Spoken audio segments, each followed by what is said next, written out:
सर्वे भवन्तु सुखिनः की उद्घोष भारत की सनातन संस्कृति सदा से लोक मंगल की संस्कृति रही है। जन जन का कल्याण ही वैदिक काल से हमारे ऋषियों संतों का जीवन लक्ष्य रहा है और इस लोक मंगल संस्कृति के महानतम ध्वजावाहक हैं महामुनि देवर्षि नारद। शास्त्रों में वर्णन मिलता है कि वह ब्रह्मा जी के पुत्र, भगवान विष्णु जी के भक्त और बृहस्पति जी के शिष्य हैं। कदाचित ही सनातन धर्म का ऐसा कोई धर्म ग्रंथ हो जिसमें उनकी उपस्थिति लोक कल्याण के पद को गौरवान्वित न करती हो। महामुनि नारद का महिमा गान करते हुए स्वयं भगवान श्री कृष्ण श्रीमद् भगवद गीता के 10वें अध्याय के 26वें श्लोक में कहते हैं, देवर्षिणाम च नारदः, अर्थात देवर्षियों में मैं नारद हूँ। योगेश्वर श्री कृष्ण के श्रीमुख से निकले ये शब्द तीनों लोकों में महामुनि नारद की महत्ता स्थापित करते हैं। श्रीमद् भागवत महापुराण में उन्हें भगवान का मन कहा गया है।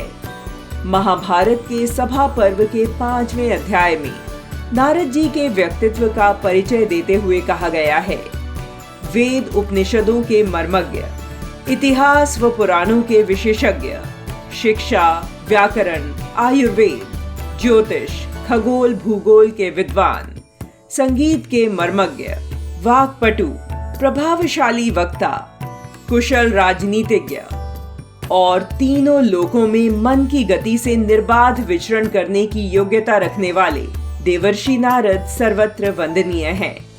वे देव, दानव और मानव सबके विश्वास पात्र थे और सभी के मध्य सूचनाओं का आदान प्रदान बिना किसी स्वार्थ के लोकहित को ध्यान में रख कर किया करते थे। बहुजन हिताय बहुजन सुखाय उनका प्रमुख ध्येय है और लोकहित में सूचनाओं का संग्रह एवं आवश्यकतानुसार उनका संप्रेषण उनका मुख्य कार्य। वे मात्र सूचनाओं का प्रसारण ही नहीं करते बल्कि दुखी एवं दरिद्र प्राणियों के दुखों का निवारण भी करते हैं। समुद्र मंथन में विष निकलने की सूचना हो या माता सती द्वारा यज्ञ कुंड में शरीर त्यागने की सूचना हो, वह सर्वप्रथम नारद जी ने ही दी थी।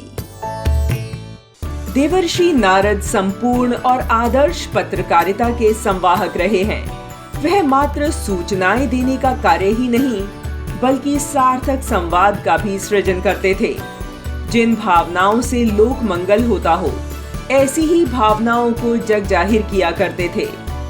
वह पत्रकारिता के सबसे बड़े धर्म सत्य का सदैव पालन करते थे।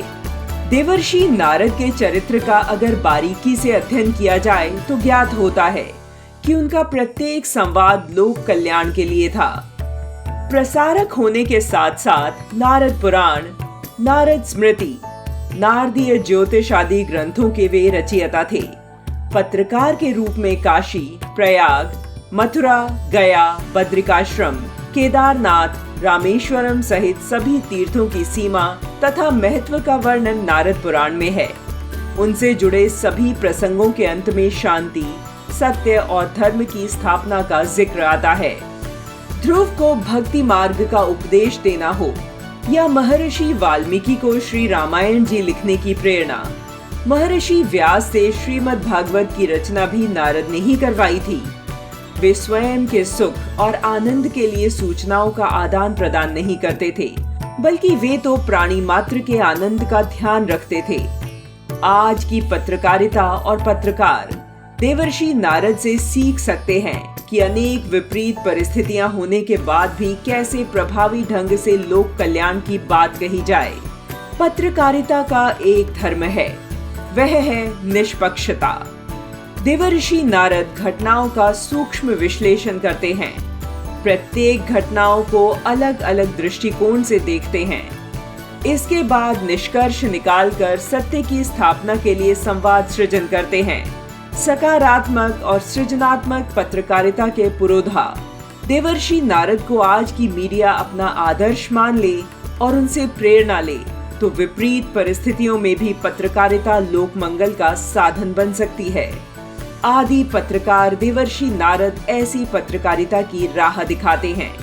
उनकी पत्रकारिता सज्जन रक्षक, और दुर्जन विनाश की थी, जिसमें समाज के सभी वर्गों का कल्याण निहित है।